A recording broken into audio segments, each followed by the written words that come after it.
Okay, here we go again. So today we are going to talk about money. What exactly is money? We talk about money every day, but what exactly is it and where does it come from?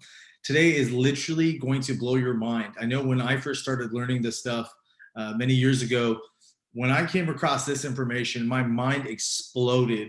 And this is what got me really excited about the opportunity behind Bitcoin and just investing in other assets that are not dollar denominated. So here we go. We're going to get right into it. I'm going to try something new today where I'm going to share my screen and to help guide the conversation. So I want to start off by saying thank you.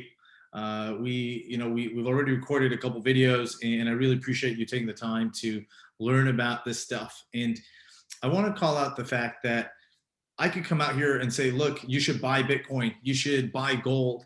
But I don't want to do that because only once you fully understand the situation and the drivers behind what makes this investment so compelling can you then make an informed decision on your own. It's not my job to tell anyone what to do. It's no one's job to tell anyone what to do.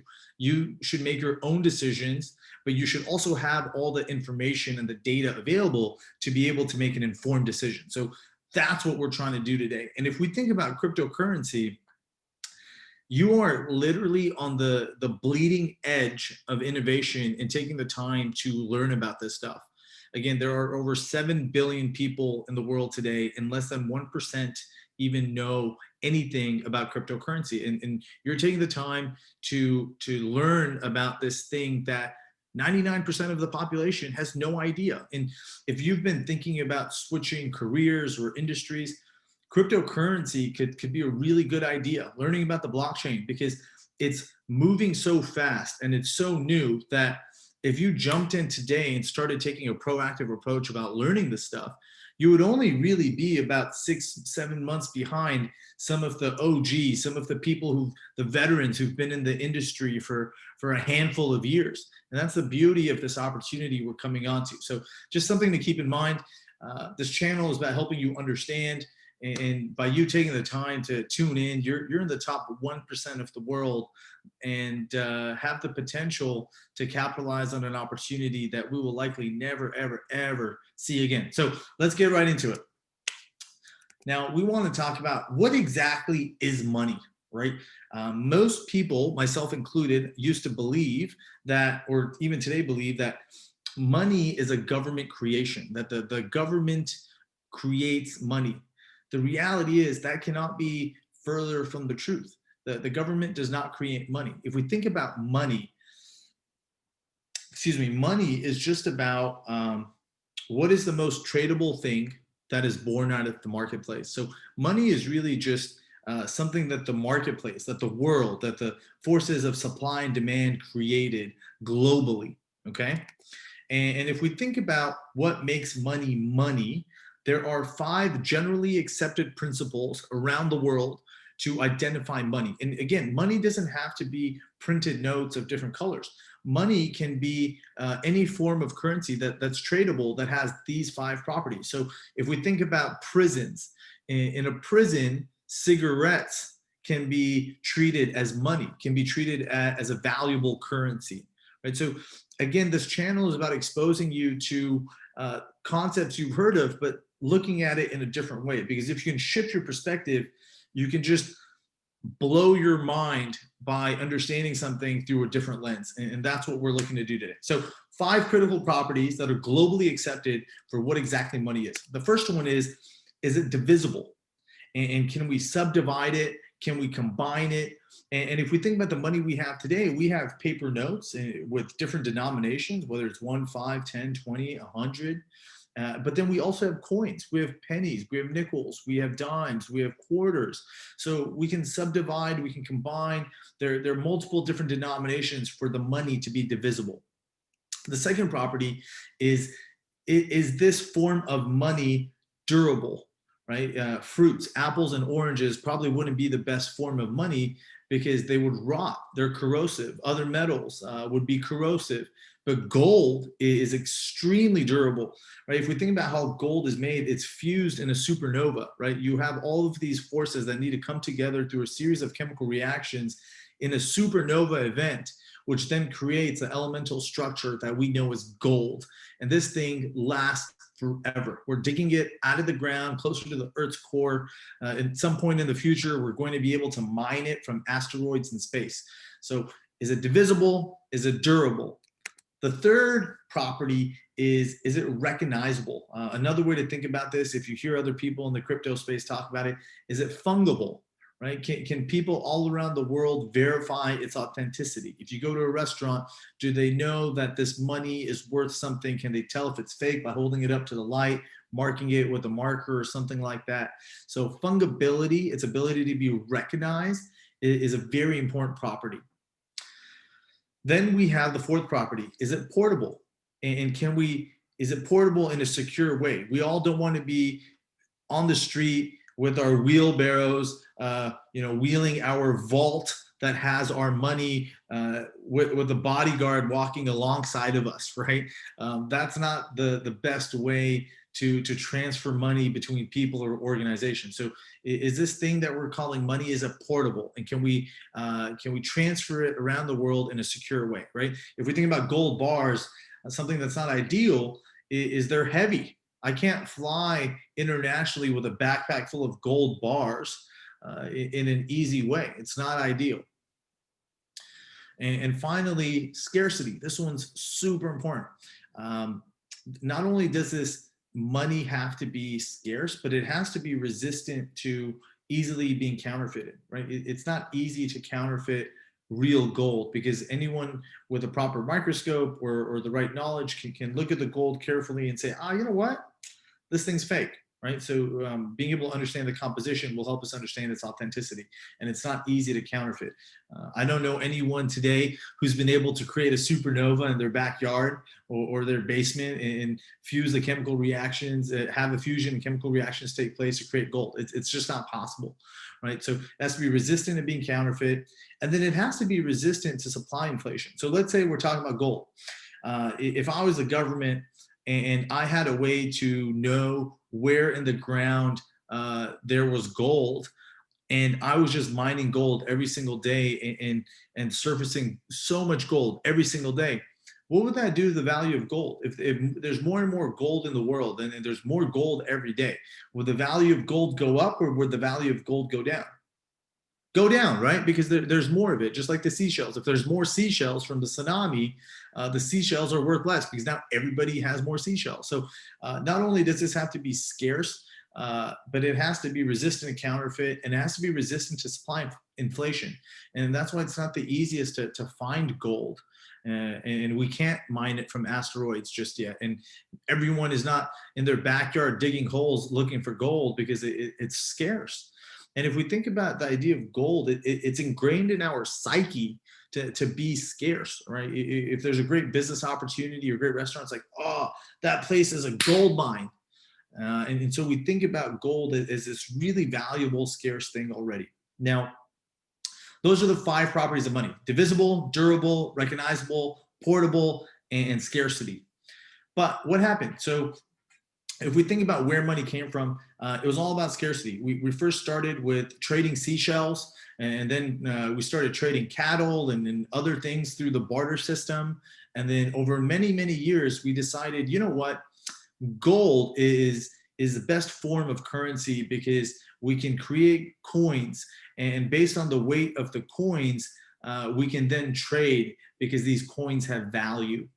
And so we moved from a bartering system with seashells and cattle and who knows what to gold, right? To gold coins. And if we think about who did this, or I guess before I get into that, but then what happened, right? What was the problem with gold? Well, if we go back and we think about the 5 properties, we know that gold is divisible, it's durable, it's recognizable, it's portable, it's scarcity. But what's wrong with it? Why couldn't gold be the way we transact? Why is there Venmo today instead of me being able to send people gold somehow through FedEx in the mail?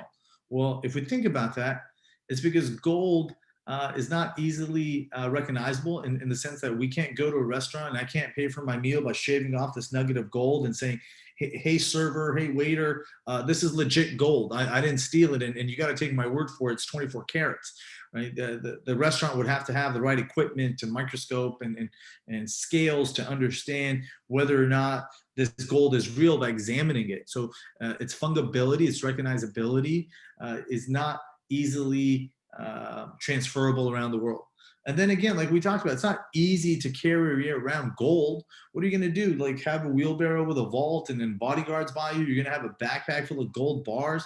It's not portable and it's not fungible. So those were the challenges with the gold. Now, if we think about how we went from a bartering system to then using gold and precious metals, well, where did it start? Let's take a step back. So we went from seashells, we went from cattle and bartering other things, whether it was plants or herbs or spices, to then landing on precious metals.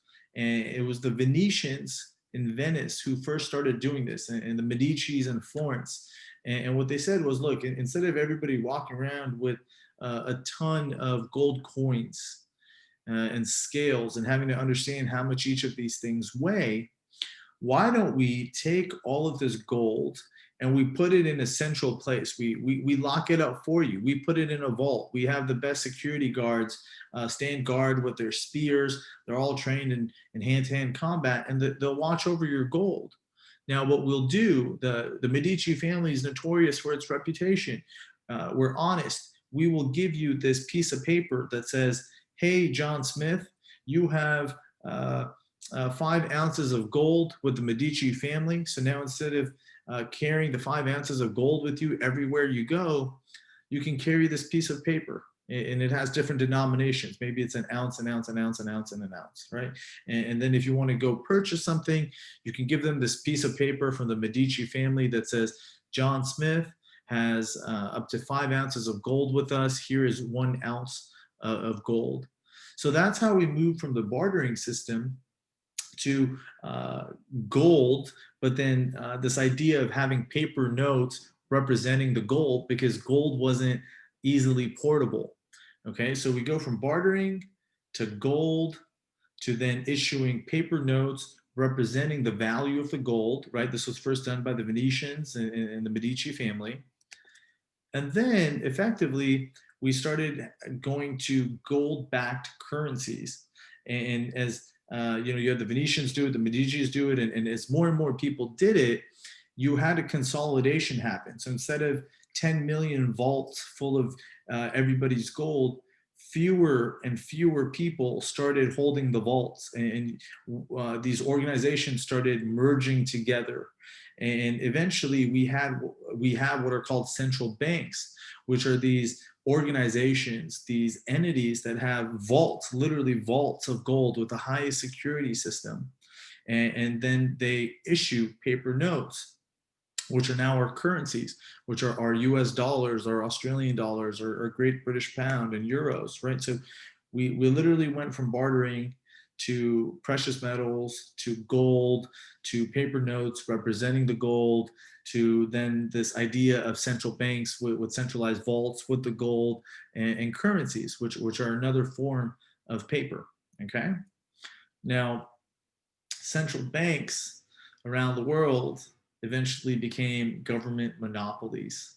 And you'll understand how and why in just a couple minutes here. So again, let's recap. We went from a bartering system, right? Money could be anything, cigarettes in a prison system. It could be cattle, it could be seashells. It has to be divisible, has to be durable, has to be portable, has to be recognizable, and it has to be scarce. And we said, you know what? Of all the precious metals, gold is all of those things, so let's use gold. And we had people carry on gold, and based on the weight, it had the value. But then the reason it didn't evolve over the many years into the global currency with the way we transact is because of its challenge with recognizability and portability. And the Venetians were the first to do this, where they issued paper notes representing the value of the gold. So people traded the paper notes, and then you had the Medicis, and now you have this thing called money, and we have currency. And it's the central banks that are the ones issuing the paper notes or the currencies. for the gold that's in the vaults. But the reality is, you'll learn in just a couple minutes here, the central banks are really just government monopolies. And what is a monopoly? A monopoly is when an organization has an unfair advantage in the market, an unfair advantage to a few versus the many. Okay, so we've covered a lot, and now we want to talk about what happened and why are central banks government monopolies. So the reality is, we have these central banks issuing notes or currency representing the holdings of the gold in the vaults, okay? But over time, years and years and decades, these central banks started violating our trust, because instead of saying for every $1 worth of gold, I'm going to issue $1 of currency, they started taking on what's called leverage. And that means that for every $1 worth of gold, they started issuing $3 of money. And for every $1 of gold, they started issuing $5 of money. For every $1 of gold, they started issuing $10 of money.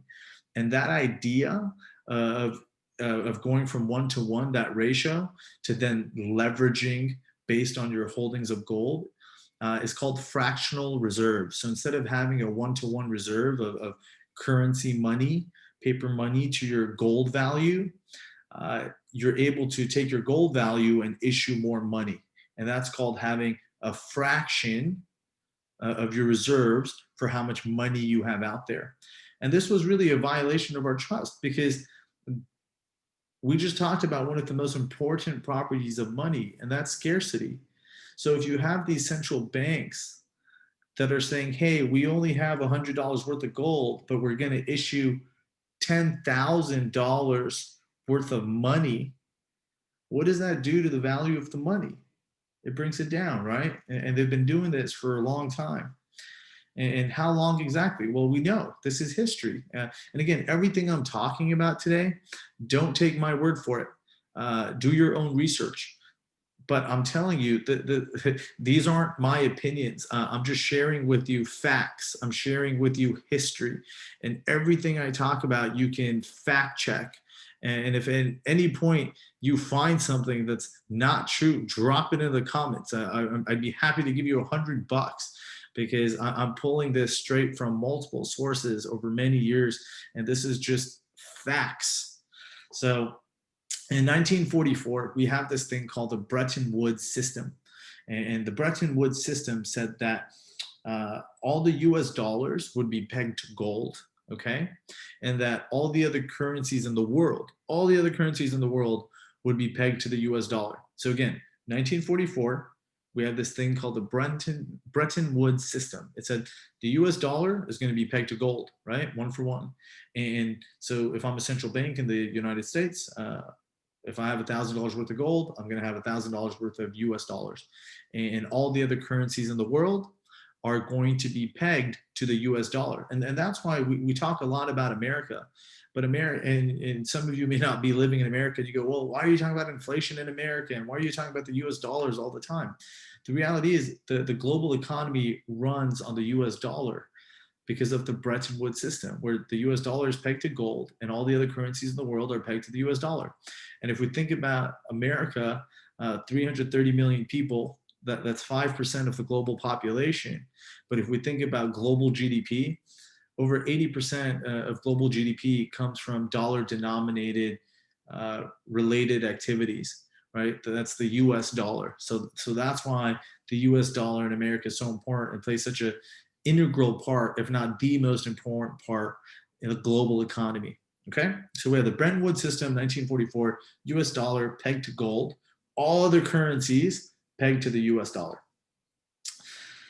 What does that mean? Well, that just means that the entire world is technically on the gold standard, because you have all the currencies in the world pegged to the US dollar, and the US dollar is pegged to gold. So the entire world is on the gold standard, but the Federal Reserve of the United States becomes the central bank of the entire world. Let me say that again. The Federal Reserve which owns the central bank. So the Federal Reserve of the United States of America owns the central bank of the United States of America. And because the central bank is the one that issues all of the money based on all the gold in its vault, the Federal Reserve, which owns the central bank, now controls all the money in the world, right? The value of that money. And I'm going to share something with you, which is going to blow your mind in just a couple of minutes. Literally, it's going to blow your mind. Okay, so let's pay attention here, because this is so important. You have a bartering system. We move over to gold, the weight in gold. Then you have the Venetians and the Medicis come up with ideas saying, hey, let's issue paper notes so people don't have to walk around with gold. Over time, that exchanges fewer and fewer hands. You have consolidated organizations, which then have vaults, who issue paper notes. That evolves into our central banks. In 1944, you have the Bretton Woods system, which says, hey, the US dollar is going to be pegged to gold. All other currencies will be pegged to the US dollar. And the Federal Reserve, which owns the central bank in the United States, effectively is the central bank of the world. Now, a lot of history happens, okay? We'll fast forward all of that. And in 1971, you have this thing called the Nixon shock, okay? So Richard Nixon was president at the time, and he comes out and he says, guys, this is what we're going to do. This thing called the Bretton Woods system that we came up with in 1944, where the value of the money issued has to represent the value of the gold that we have in the vaults of the central bank. Yeah, temporarily, we're going to get rid of that. And so, guys, I know we said, the world, which relies on the US dollar, which is then pegged to gold, 1-to-1. Guess what?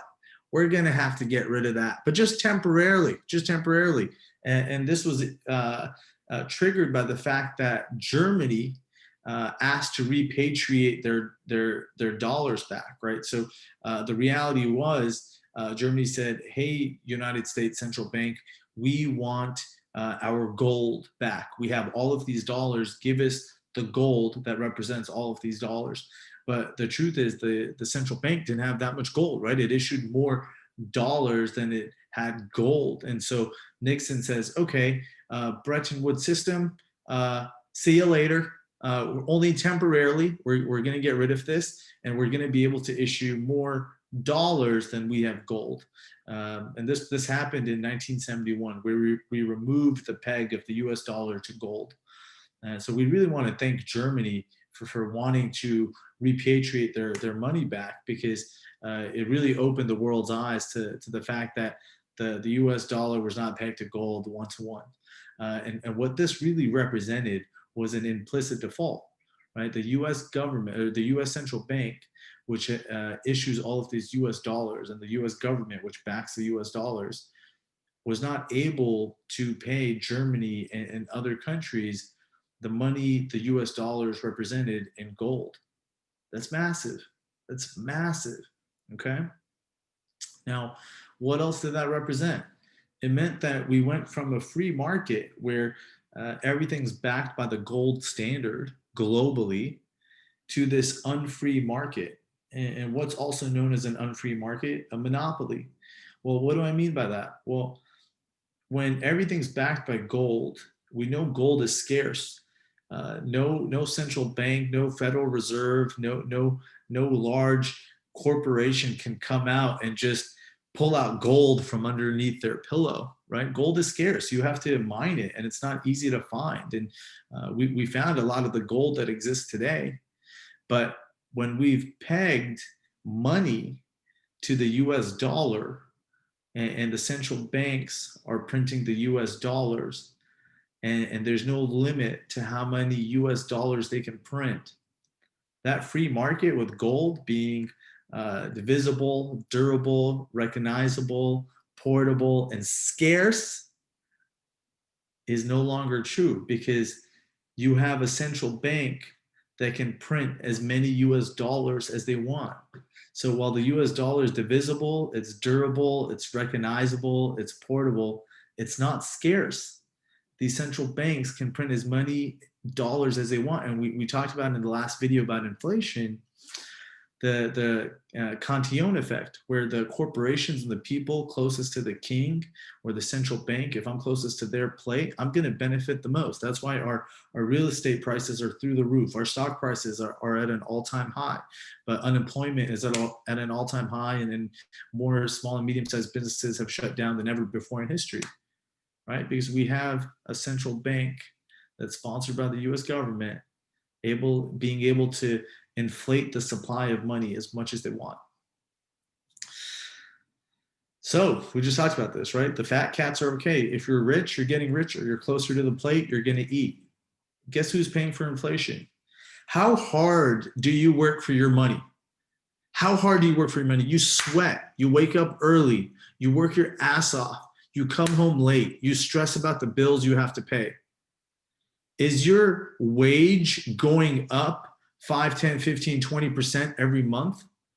When was the last time you got a raise? And was that raise 20%, 40%, 50%? Or was it just a couple percent? And do you not get raises often enough? Right? That's inflation. Inflation is impacting all of us. And who's paying for it? It's not the top 20% of the people on the socioeconomic spectrum. It's the middle and the bottom. Your hard-earned dollars are being worth less every single day. And the central bank is only printing more and more and more money, and it's not stopping anytime soon.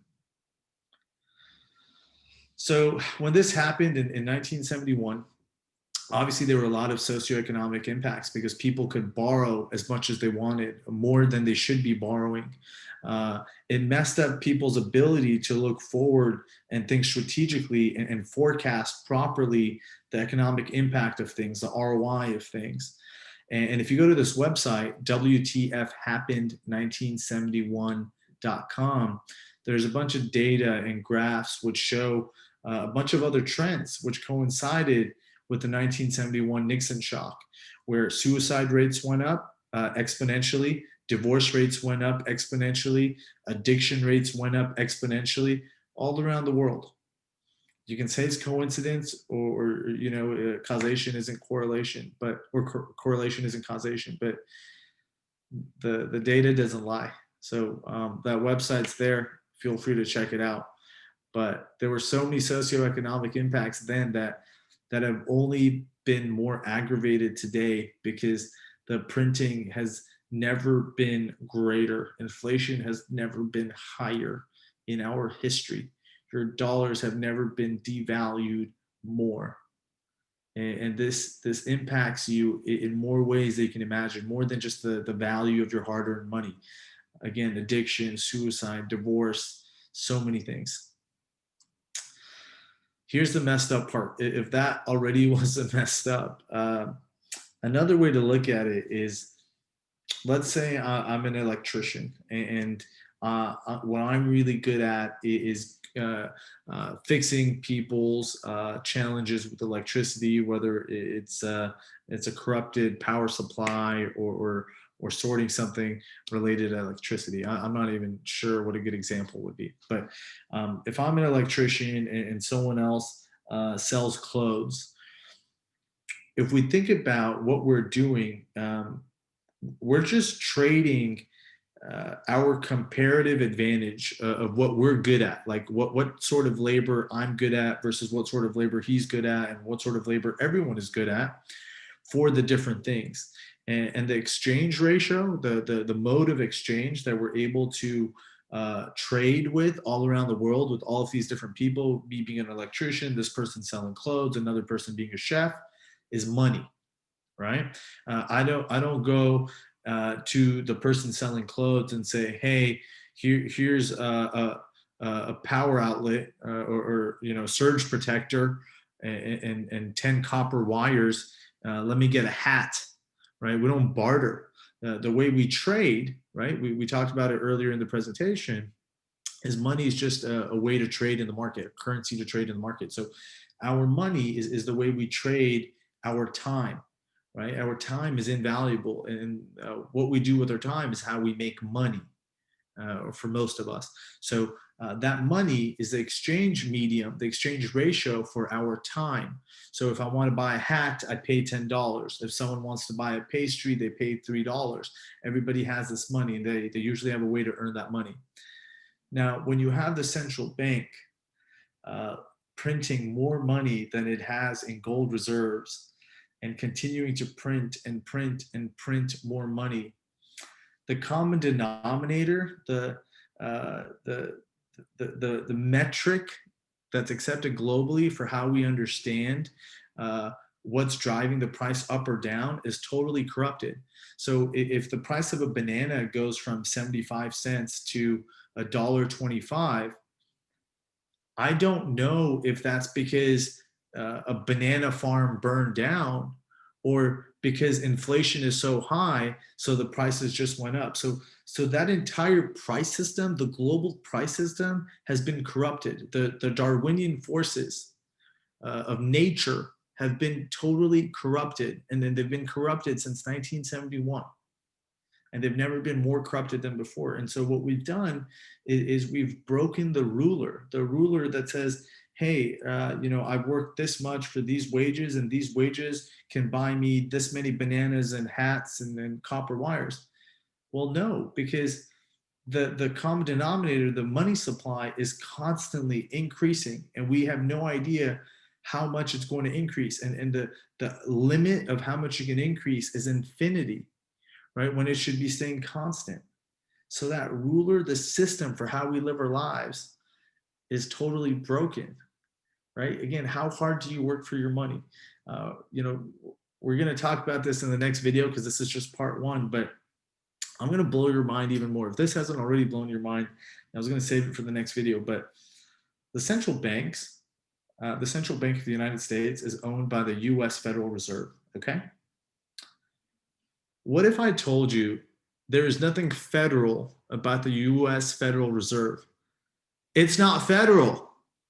There is no federal thing about the US Federal Reserve. The government has nothing to do with the US Federal Reserve. The US Federal Reserve, which owns a central bank, which prints all of this money, is owned by the largest private banks in America. JP Morgan owns something like 13% of the Federal Reserve of the United States of America. So if you go to their public statements, the public filings of JP Morgan's, right, on the SEC website, you can see, if you mine through it, that they get so many earnings and dividends from the Federal Reserve. The private banks of America own the Federal Reserve. The only affiliation the government has with the Federal Reserve is that they appoint the chairman of the Federal Reserve. They say, so-and-so, you're going to be the chairman of the Federal Reserve. But the Federal Reserve, the people who own it, the people who benefit, are the private banks in America. There's nothing federal about the Federal Reserve. Excuse me. And the Federal Reserve owns the Central Bank of the United States. Now, when the government comes out and prints all this money, they issue the stimulus, right? We printed $3 trillion in the last 12 months. How does the government do it? Well, they go to the central bank and they say, hey, here's an IOU for $3 trillion.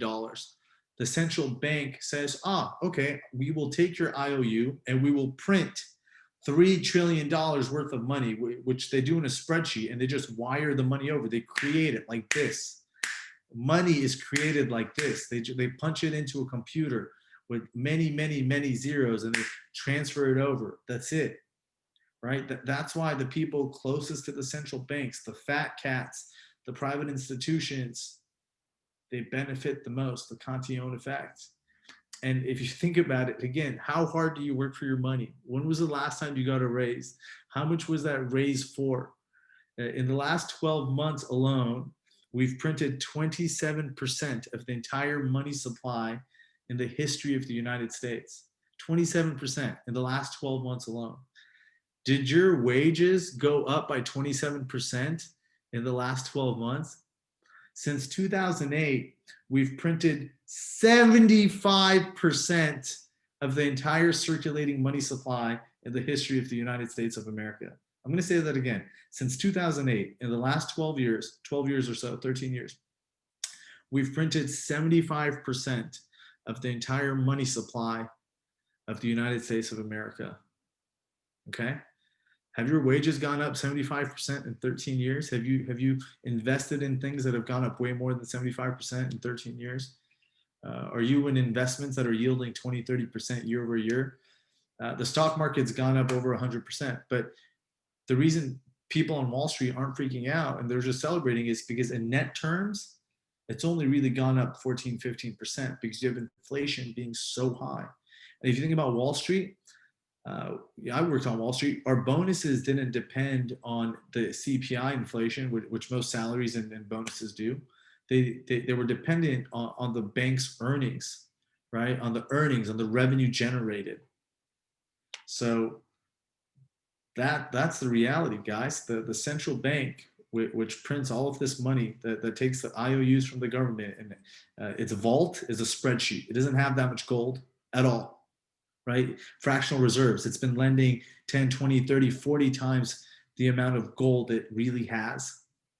Okay, there's no fractional reserves. In March last year, when COVID happened, the government said, hey, this idea of fractional reserves where you can only lend up to 40, 50 times how much gold you have, it's gone. We got rid of it. Keep lending as much as you need to. Just keep lending to anyone. Just lend, lend, lend, lend, lend. Okay, so the money supply is ballooned. We had a stimulus of $3 trillion. Biden's coming into office in a handful of hours. He's already announced a $2 trillion stimulus. It's likely we're going to have more stimulus. Governments all around the world are issuing more stimulus.